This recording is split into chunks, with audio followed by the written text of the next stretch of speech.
یہ دوسرا چیلنج ہے اللہ تعالیٰ کی ذات کی طرف سے۔ اس سے پہلی آیت میں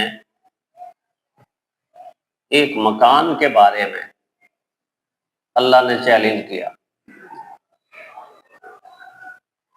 اور اس مکان کے بارے میں یہ بات فرمائی کہ اس جیسا مکان تا قیامت کوئی دوسرا بنا نہیں سکتا، اور جب بنا ہی نہیں سکتا تو اس طرح جس طرح میں نے اس مکان کو سجایا ہے سجا بھی نہیں سکتا، نہ بنا سکتا ہے نہ سجا سکتا ہے۔ بظاہر تو یہ زمین و آسمان کا جو مکان میرے اور آپ کے لیے بنا، جس کے فرش کا بھی اللہ نے ذکر کیا اور جس کی چھت کا بھی اللہ نے ذکر کیا، الذی جعل لکم الارض فراشا، جس نے تمہارے لیے کتنا بہترین فرش بنایا، والسماء بنا، آسمان کی چھت بنائی۔ بظاہر تذکرہ تو دو چیزوں کا ہے، لیکن ایک مکان کا چیلنج دے کے اس مکان کے درمیان جو کچھ ہے ہر چیز کا ہی چیلنج دے دیا۔ گویا ایک چیز کے چیلنج کے اندر کروڑوں کروڑوں چیلنج چھپے ہوئے ہیں جو انسان کو بے بس کر دیتے ہیں، انسان کو حیران کر دیتے ہیں۔ انسانی عقل گھومنا شروع ہو جاتی ہے کہ جب زمین و آسمان کے درمیان کے نظام کو کچھ دیکھتا ہے۔ سارا کچھ تو دیکھ ہی نہیں پا رہا، سارا کچھ تو سمجھ نہیں پا رہا، اس تک تو رسائی ہی ابھی انسان کی نہیں ہوئی،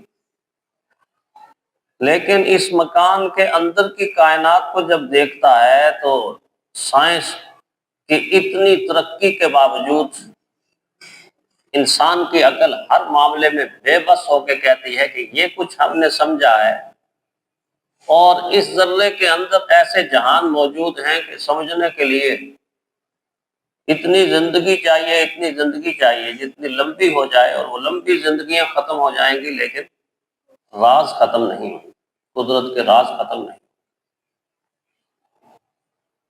یہاں اس جہان کے اندر چھوٹی چھوٹی مخلوق کے اندر بڑے بڑے راز اللہ نے چھپائے، بڑی بڑی قدرت اللہ کی چھپی ہوئی۔ ہر ذرہ قدرت کا شاہکار ہے، ہر قطرہ قدرت کا شاہکار ہے، ہر پتا قدرت کا شاہکار ہے، ہر پھول قدرت کا شاہکار ہے۔ جو نظر آنے والی مخلوق ہے وہ بھی قدرت کا شاہکار ہے، اور جو میری اور آنکھ جس مخلوق کا ادراک نہیں کر سکتی اس کے لیے ہمیں مشین لگانی پڑتی ہے، خوردبین سے دیکھتے ہیں، اور خوردبین سے دیکھی ہوئی مخلوق بھی اللہ کا شاہکار ہے، اور جس کا ادراک خوردبین بھی نہیں کر سکتی، عالم غیب میں ہے، پس پردہ ہے، وہ بھی اللہ کی قدرت کا شاہکار ہے۔ اب سر جیمس کے مطابق اگر آسمان کے ستاروں کی تعداد ریت کے ذرات کے برابر ہے، حالانکہ اس چیز کی تردید ہو چکی کہ نہیں، غلط کہا ہے اس نے، آسمان میں اتنی کہکشائیں ہیں کہ جس میں ایک کہکشاں کے ستاروں کی تعداد ریت کے ذرات سے بھی زیادہ ہے، اور اس طرح کی لاکھوں کہکشائیں۔ اب کیا کرے گی انسان کی عقل یہاں، کیا کرے انسان کی سوچ یہاں، کہاں تک عقل کے گھوڑوں کو دوڑا دوڑا کے ہم اس کائنات کو جانچیں گے اور پرکھیں گے اور تحقیق کریں گے اور ریسرچ کریں گے، اور اس کے انتہا اور اس کے اینڈ کو پہنچیں گے۔ ناممکن چیز ہے۔ مخلوق کو سمجھنے سے جو عقل معذور ہے اور قاصر ہے، وہ عقل اللہ کی ذات کو کیا سمجھ پائے گی، اللہ کی ذات کو کیا سمجھ پائے گی۔ تو میں عرض کر رہا تھا کہ اس مکان کے اندر جو کچھ اللہ نے رکھا ہے، ہر کائنات کا ایک پرزا چیلنج ہے انسان کے لیے کہ لاکھوں کروڑوں سال پہلے جس بلب کو روشن کیا ہے، کیا انسانوں کا کوئی زمانہ ایسا گزرا ہے یا اب موجود ہے کہ وہ کوئی دوسرا بلب لے کے آگے ہو کہ دیکھو جی یہ ہم نے بنایا؟ نہیں، وہی بلب ہے، پرانا ہے، میرے اور آپ کے دادا کے زمانے کا وہی لٹک رہا ہے، وہی چل رہا ہے۔ والشمس تجری لمستقر لها والقمر قدرناه منازل، وہی بلب ہے، وہی روشنی ہے، وہی چاند ہے، وہی چاندنی، اسی کی رونقیں ہیں، اسی کی بہاریں ہیں۔ تو جب اس مکان کے اندر کا ایک پرزا انسان دوسرا نہیں بنا سکا تو پھر مکان دوسرا کیسے بنا سکتا؟ کتنا عجیب و غریب، کتنا عجیب و غریب، حیران کن مکان، حیران کن مکان کہ ایک مکان کے اندر ستارے بھی ہیں، کمکم کی طرح چمک رہے ہیں، سورج بھی ہے، چاند بھی ہے، دریا بھی ہیں، سمندر بھی ہیں، صحرا بھی ہیں، آبشاریں بھی ہیں، ندی نالے بھی ہیں، جنگلات بھی ہیں، باغات بھی ہیں، پرندے بھی ہیں، چرندے بھی ہیں، درندے بھی ہیں، انسان بھی ہیں، حیوان بھی ہیں، حشرات بھی ہیں، نباتات بھی ہیں، جمادات بھی ہیں، معدنیات کے لامحدود خزانے بھی ہیں، بلندیاں بھی اتنی اوپر، پستیاں بھی ہیں، ہوائیں بھی ہیں، فضائیں بھی ہیں، اور خلائیں اور فصلیں، اور یہ ساری کی ساری چیزیں اپنی اپنی جگہ کیا کسی کی طرف اشارہ نہیں کر رہی؟ اشارہ نہیں بلکہ چیخ چیخ کے پکار پکار کر کہہ نہیں رہی کہ ہمیں بنانے والا بے مثل ہے، بے مثال ہے، ہمیں بنانے والا بے مثل ہے، بے مثال ہے، اس جہان رنگ و بو کا پاسباں کوئی تو ہے، اس جہان رنگ و بو کا پاسباں کوئی تو ہے، اس چمنزار حسین کا باغباں کوئی تو ہے، اس چمنزار حسین کا باغباں کوئی تو ہے، خود بخود کہتے ہیں ایک پتا بھی ہل سکتا نہیں، پھر زمین و آسماں کا حکمراں کوئی تو ہے، پھر زمین و آسماں کا حکمراں کوئی تو ہے۔ اور ابن آدم آج تک اس راز سے کیوں بے خبر؟ ابن آدم آج تک اس راز سے کیوں بے خبر؟ آخر اس کی زندگی کا رازداں کوئی تو ہے، آخر اس کی زندگی کا رازداں کوئی تو ہے۔ تو گزشتہ درس میں یہ گزری ہوئی آیت، یہ چیلنج ہے مکان کے لیے کہ میرے جیسا مکان نہیں بنا سکتا کوئی، دوسرا مکان آج تک کسی نے بنایا نہیں، قیامت تک ہمیشہ کے لیے کوئی بنا بھی نہیں سکے۔ ساتھ ہی مکان کے چیلنج کے دوسرا چیلنج اللہ نے دے دیا ہے اپنے کلام کا چیلنج۔ مکان کے چیلنج کے ساتھ ہی اللہ نے کہا میرا کلام بھی، میری کتاب بھی، میری اتاری ہوئی شریعت بھی، یہ بھی تمہارے لیے ایک چیلنج۔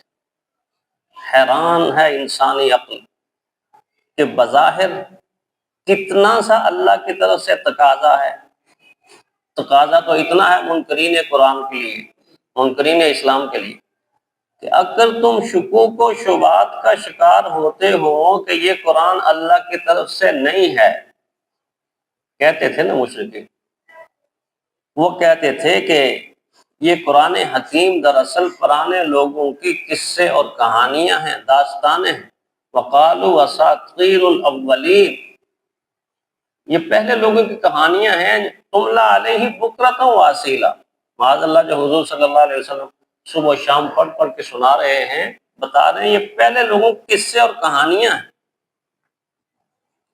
قرآن حکیم نے ثابت کیا کہ یہ قصہ نہیں ہے، یہ کہانی نہیں ہے، یہ داستان نہیں ہے، یہ کوئی ناول اور سٹوری نہیں ہے۔ پھر دوسرا اعتراض کر دیا کہ اس کے اندر پھر یہ اتنا اثر کیوں ہے کہ جو اس کا سنتا ہے مسحور ہو جاتا ہے، گویا کہ اگر یہ قصہ کہانی نہیں تو سحر ہوگا، جادو ہوگا، جادو ہوگا، یقیناً یہ جادو ہوگا۔ پھر بس نہیں ہوئی، تو جب اس کی آیات کو پڑھتے یا سنتے تو کہتے ہیں یار عجیب ادب ہے اس کے اندر، فصاحت اور بلاغت کا ایک جہان ہے۔ تو پھر تیسرا اعتراض اپنی عقل کے مطابق یہ کر دیا کہ یہ شاعری ہے، شاعری ہے، شاعری۔ اللہ تعالیٰ نے اپنی آیات کے ذریعے سے عقل انسانی کو شعور کی دعوت دیتے ہوئے یہ بتایا کہ کہانی ہے، یہ شاعری ہے نہ جادو، ازل کی تجلی ابد کی ضیاء ہے۔ تم غلط سمجھے ہو، تم نے سمجھنے میں کوتاہی کی ہے، تم سمجھنا چاہتے ہی نہیں ہو، تمہاری ظاہری آنکھ کھلی ہے، تمہارے دل کی آنکھ بند ہے، تم اندر کے اندھے ہو۔ اندر کے اندھے کو لاکھ سورج بھی چمکا کے انسان کے وہ سورج نکلا ہوا ہے تو کہے گا رات ہی رات ہے۔ دل کا اندھا کچھ نہیں دیکھ پاتا، آنکھوں کا اندھا پھر بھی کچھ نہ کچھ سمجھ پاتا ہے، کچھ نہ کچھ سمجھ پاتا ہے۔ تمہاری کہانی ہے، یہ شاعری ہے نہ جادو، ازل کی تجلی ابد کی ضیاء ہے، اس لیے کہ یہ اللہ کی ذات کی صفت ہے، اللہ کی ذات ازلی ہے، اللہ کی ذات ابدی ہے۔ تو قرآن حکیم بھی ازلی اور ابدی، ذات لا محدود تو صفت لا محدود، ذات ہمیشہ کے لیے تو صفت ہمیشہ کے لیے۔ یہ شاعری نہیں ہے، کہانی ہے، یہ شاعری ہے نہ جادو، ازل کی تجلی ابد کی ضیاء ہے۔ کلام بشر اس کو کہتے ہو کیسے؟ کوئی دلیل بھی تمہارے پاس ہے؟ کوئی نہ کوئی دلیل تو ہونی چاہیے۔ کلام بشر اس کو کہتے ہو کیسے؟ رگے دل کی تاروں کو یہ چھیڑتا ہے، رگے دل کی تاروں کو یہ چھیڑتا ہے۔ جب متوجہ ہو کر انسان سنتا ہے اس وقت پتہ چلتا ہے کہ دل کی تاریں اور دل کی کلیاں کیسے حرکت میں آتی ہیں، ایسے حرکت میں آتی ہیں کہ 20 سال کا کفر نجاشی کے سینے کے اندر بھرا ہوا، اور جب تلاوت شروع ہوئی، اللہ کے نبی کی شاگرد نے تلاوت شروع کی تو دل ایسے کرنے لگا، وجد میں آ گیا، وجد میں آ گیا۔ اور جب سنتے تھے لوگ، قرآن کیا کہتا ہے؟ وَإِذَا سَمِعُوا مَا أُنزِلَ، جو جب سنتے تھے یہ جو نازل کیا گیا، تَرَىٰ أَعْيُنُهُمْ تَفِيضُ مِنَ الدَّمْعِ، تَفِيضُ مِنَ الدَّمْعِ، ان کی آنکھیں برسنا شروع ہو جاتی، آنکھیں برسنا شروع ہو جاتی۔ نجاشی کی آنکھوں کی برسات اتنی ہوئی کہ نجاشی کی داڑھی تر ہو گئی۔ دیکھنے والے دیکھ رہے تھے یہ کیا ہو رہا ہے، یہ کیا ہو رہا ہے۔ اور اس کے بعد اگر جملہ نکلا تو یہی جملہ نکلا کہ یہ اسی نور کی ایک شعاع ہے جو نور عیسیٰ علیہ السلام لے کر آئے تھے۔ یہ پہلے سے نور چلا آ رہا ہے، ازل کی تجلی ابد کی ضیاء۔ اور وہ تو زمانہ نبوت تھا۔ قرآن نے ہر زمانے میں اپنا اثر اتنا دکھایا ہے کہ ہر زمانے کے لیو پولڈ آنے والے زمانے کے اندر علامہ اسد بن گئے، علامہ اسد بن گئے۔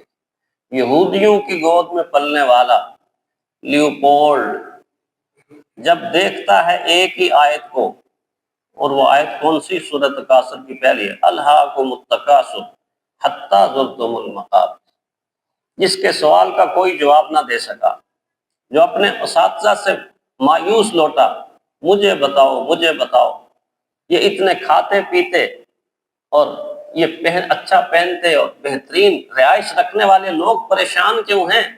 ان کے چہروں پر خوشی کیوں نہیں ہے؟ خوشی کے آثار کیوں نہیں؟ کیا وجہ ہے؟ کس چیز کی کمی ہے ان کے ہاں؟ کسی چیز کی کمی نہیں ہے۔ برلن کے لوگ، یونیورسٹی کے پروفیسر، اور اس وقت کی جرمنی کی دنیا، خوشحال لوگ میں دیکھتا ہوں کہ ٹرین میں آتے ہوئے میں ان کے چہرے کی افسردگی کو دیکھتا ہوں، پریشانی کو، پریشان آ رہے ہیں، پریشان جا رہے ہیں۔ کس چیز کی کمی ہے؟ کیوں پریشان ہیں؟ پروفیسر کہتے ہیں جی یہ ہو سکتا ہے، وہ ہو سکتا ہے۔ لیوپولڈ کہتا بات سمجھ میں نہیں آتی، بات سمجھ میں نہیں آتی، بس اللہ نے بات سمجھانی تھی اور آنکھیں کھولنی تھی۔ دیکھا قرآن حکیم کی آیت کو اور نیچے ترجمہ پڑھا، الہاکم التکاثر حتی زرتم المقابر، لوگوں تم دنیا کے پیچھے بھاگتے قبر کی دیواروں سے جا ٹکراؤ گے، لیکن تمہاری افسردگی اور تمہاری پریشانی ختم نہیں ہوگی، اس لیے کہ تم دنیا کے مریض ہو۔ اگر تم آخرت کے حریص بن جاؤ تو پھر تمہارے چہروں کے اوپر مسکراہٹ آ جائے گی، چہروں کے اوپر سکون آ جائے گا، دل کے اندر اطمینان آ جائے گا۔ تو تینوں اعتراضات بڑے اعتراضات تھے۔ یہ کہانی ہے، یہ شاعری ہے، یہ جادو ہے۔ قرآن حکیم نے فرمایا پھر اگر کہانی ہے تو کہانی لکھنے والے دنیا میں اس سے پہلے بھی گزرے ہیں، آج بھی لکھ رہے ہیں، اس کے بعد بھی تو ناول لکھنے والے آئیں گے۔ اگر یہ شاعری ہے تو اس سے پہلے زمانہ جاہلیت کی شاعری پر تو انسان عش کر اٹھتا۔ عرب کے شعراء بڑے فصیح و بلیغ شعراء تھے، ان کے قصیدے لکھے ہوئے، ان کی شاعری کو پڑھنے کے لیے انسان کو بہت علم کی گہرائی اور گہرائی چاہیے ہے کہ پھر جا کے ان کی شاعری کو سمجھتا ہے۔ عجیب عجیب ان کی شاعری کے اندر علم کے راز رکھے ہوئے ہیں اور عقل کی وسعتیں رکھی ہوئی۔ اتنے بڑے شعراء تو موجود ہیں، شاعری کر بھی رہے ہیں، ہوتی بھی رہے گی۔ اور اگر تم یہ سمجھتے ہو کہ جادو ہے تو پھر جادوگر بھی تو کسی ایک زمانہ اب بھی ہیں جادوگر، تو پھر تم بھی ایسا کرو نا۔ وَإِن كُنتُمْ فِي رَيْبٍ مِّمَّا نَزَّلْنَا عَلَىٰ عَبْدِنَا فَأْتُوا بِسُورَةٍ مِّن مِّثْلِهِ۔ یہاں پر صرف چھوٹی سی سورت کا تقاضا کیا۔ اگر تم اس بات میں شک کر رہے ہو کہ یہ اللہ کا کلام نہیں ہے تو پھر ایسا کرو کہ اس جیسی ایک سورت بنا کے لے آؤ۔